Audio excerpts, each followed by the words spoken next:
It's bigger, yes, but is it better? It's the new Dodge Durango, and it's grown from a mid-size SUV to almost full-size proportions. It's a big SUV that's not too big. Well, that's the way the advertising slogan goes from Dodge. But the trend is to bigger interiors that are roomier and more comfortable, and of course more power under the hood. And that's exactly what the new Dodge Durango offers. 7 inches longer, 3 inches wider, and 3 inches taller than the previous Durango. The 2004 edition is bigger than the Ford Explorer or Chevy Trailblazer, but not as big as an Expedition or Suburban. The Durango comes with 3 different engines. The base unit is a 3.7-liter V6 that's only sold in the U.S. and not available in Canada. Our test vehicle here is a 4.7-liter V8, and you can get the high-output 5.7-liter Hemi V8. That engine cranks out 335 horsepower.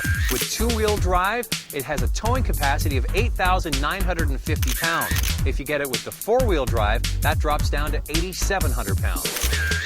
Now, getting into the Durango, there's a bit of a step up, as with most big SUVs, but once you're inside, it's a very classy, simple interior with a commanding view of the road because you're sitting up so high.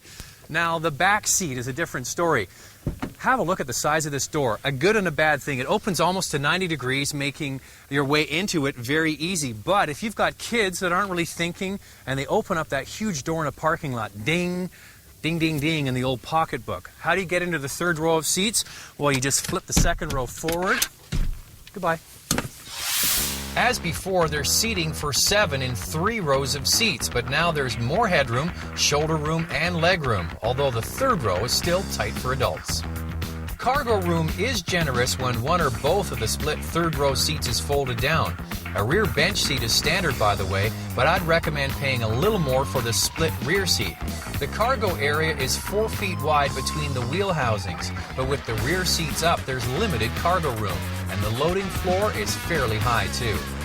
The first thing I noticed about the Durango is just how much smoother and quieter it is than the previous model. This will be really helpful for people using it in the city. Both V8 engines come with a standard 5-speed automatic transmission that is a joy to use around town because it's so smooth. In addition, the transmission comes with what's called a tow-haul mode. You depress the button on the shifter, and that allows the engine and the transmission to shift at different points and compensate for whatever you're pulling behind. The Durango 4x4 is pretty capable off-road. Activating 4-wheel drive is as simple as turning a dial. You can choose full-time and part-time 4-wheel drive, and low-range gear can be added as an option. A new low-speed traction control system helps when traction is poor, and it works in conjunction with the 4-wheel drive system.